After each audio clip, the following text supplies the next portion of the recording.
Okay, today I want to share my presentation on John Hattie.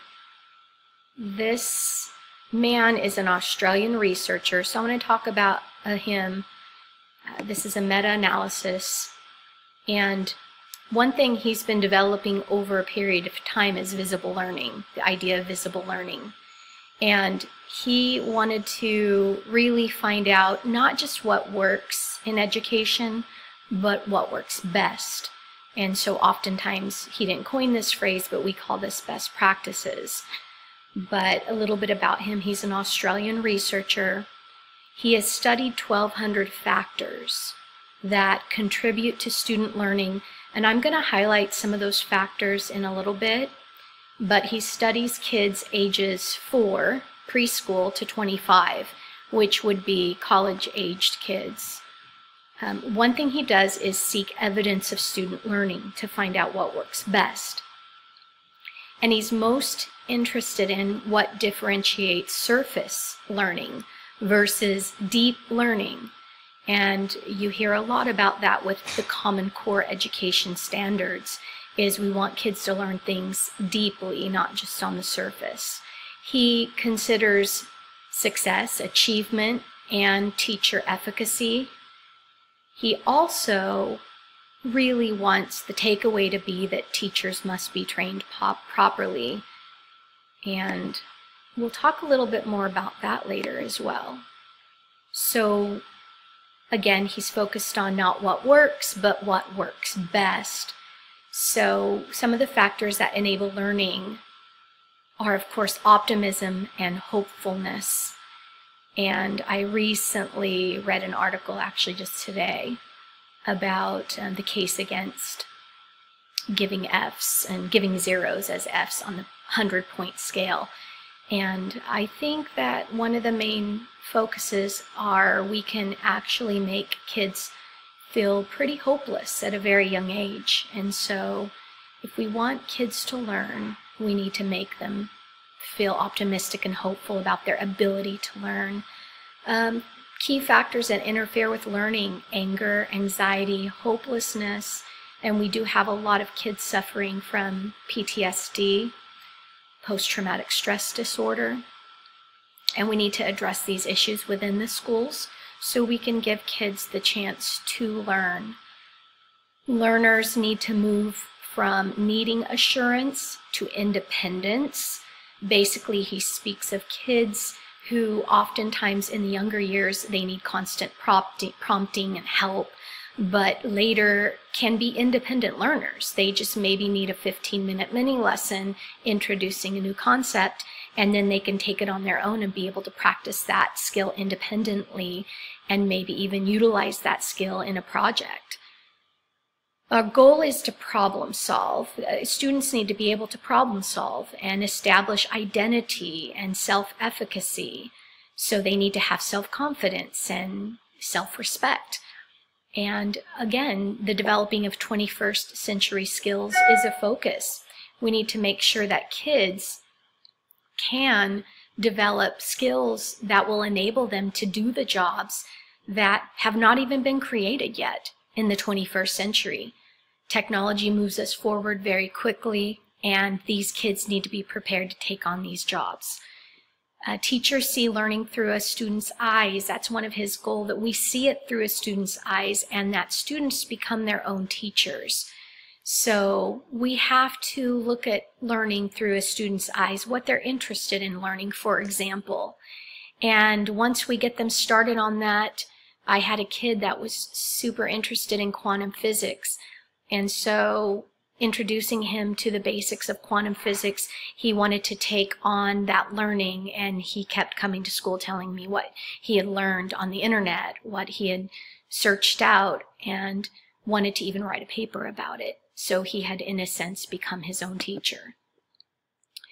So let's get over here and talk about how many studies there have been more studies than this, but the article I researched was on the 1,200 meta-analyses that had been studied thus far, which had been 65,000 studies and 150,000 effect sizes. and 250 million students were being considered in this analysis. So the data compared classes using visible learning strategies with those who weren't using the strategies. The differences were standardized by estimation of a pooled variance. And here I give you an example of that. So an effect size on D equals 1, that means it's an increase of 1 standard deviation. So in this case, 1 standard deviation means the treatment or using this strategy would exceed 84% of students who did not receive this same treatment. An effect size of D equals 0.2 would be considered a small effect. D equals 0.4 would be considered average effect, and D equals 0.6 would be considered large effect. So visible learning considers new implementations of curricula, programs, policy, and innovation. And this was taken from his 2009 work. So we're going to go over here to teachers, what this means to teachers. Visible learning asks educators to strategically plan and self-review.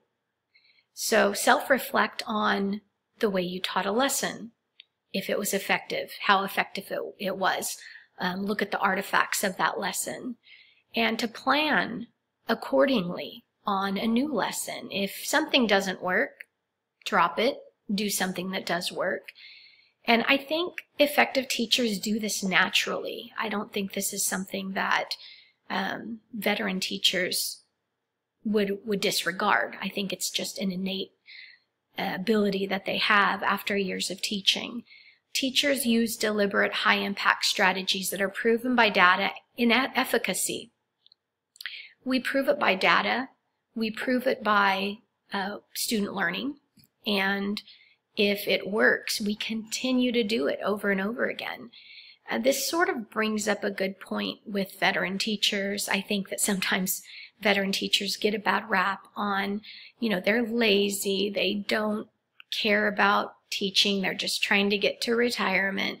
And I actually think the opposite is true. I think veteran teachers are diamonds and jewels. They are using all of their knowledge, and when a new policy comes in or a new program comes in, a bandwagon approach, if you will, and teachers who have been teaching for 25 years know this is just a fad, or this is just a bandwagon approach to learning, or a band-aid, they may not jump on board as easily as maybe some of the first and second year teachers, because they already know what works, and they maybe know that isn't going to work as well as people sort of assume it will.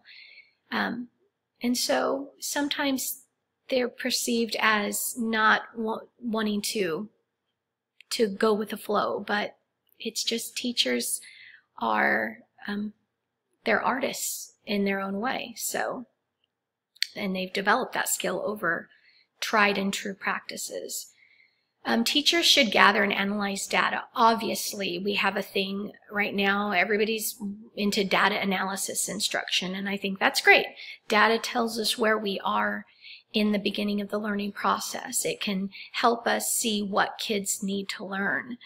The problem, I think, with data is overanalyzing kids. Once we find out where they are, we need to move forward with that data, and now we need to use that in a constructive way. So a lot of teachers are being, sorry, my screen went dim. Let me go back there.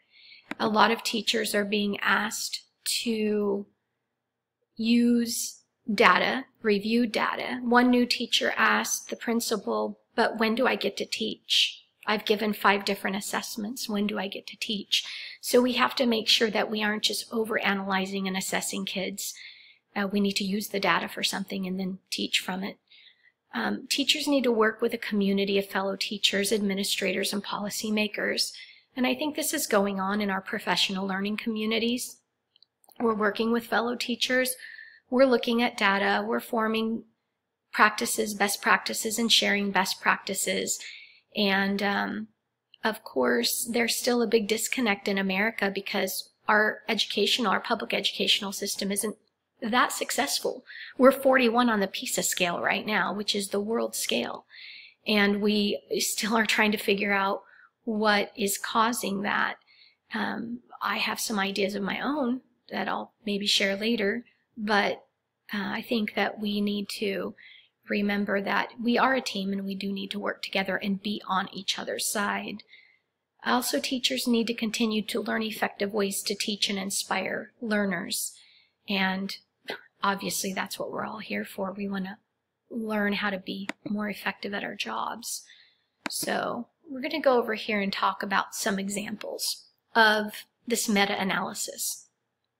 I like this part because what he has found out after all these decades of studying is that teacher efficacy is the #1 determinant of student success. Let me say that again. Teacher efficacy is the #1, not number 2, 3, 4, 5, #1 determinant of a student's success. Now, the difference here, we talked about 1 being 84% effect, better. D equals 1.57 in this case. That's huge. That means having an effective teacher, a veteran teacher, a teacher who's tried and true, a teacher who cares, a teacher who can inspire students. It's the greatest determinant of a child's success academically. And yet in America, we don't value teachers as we should. We see all these countries moving ahead, but they are valuing their teachers. They are bringing in smart college students to come into the educational setting because they're actually respecting teachers in a way that shows through, good pay. And obviously teachers have always been known to get good health benefits, but teachers want to be able to take care of their families. They want to be able to make enough money for that. And teachers also want to be respected. The profession needs to be respected more in this country than it is. And then let's go to the other side of this. The greatest determinant or deficit on this list of 1,200 meta-analysis was ADHD. It leads to student failure. Attention deficit hyperactivity disorder is common, and it's a -0.9 on the chart. That means we have to address students who are obviously, the causes behind ADHD, which could just be simple genetics. It could just be their brain is racing. We need to do something to slow it down. It could be triggered by other behavioral disorders or PTSD, or a lot of things can contribute to this. But this is where we need to really zero in on caring about students who have these behavioral problems and not throwing them away, caring about them, meeting them where they are, meeting their needs. It's really important. And so let's talk about other popular fads and their effects, things we've tried in education, for example, reducing class size. This yielded a 0.21 positive effect. So it was considered a small effect, but it did help. Giving teachers smaller class sizes definitely helped. It definitely helped because the kids got more one-on-one attention. The small group instruction was easier. It's definitely easier to manage 25 10-year-olds than 33 10-year-olds. I mean, that's 8 more kids. That's a whole table full of kids. And so obviously it did have some positive effect, but it could have had a larger effect. It's just that a lot of teachers kept teaching the same way. They didn't actually also modify their best practices. So I think this could have had a really greater effect if we would have seen also a shift in teaching efficacy. one thing that kind of caught my eye is when students take notes with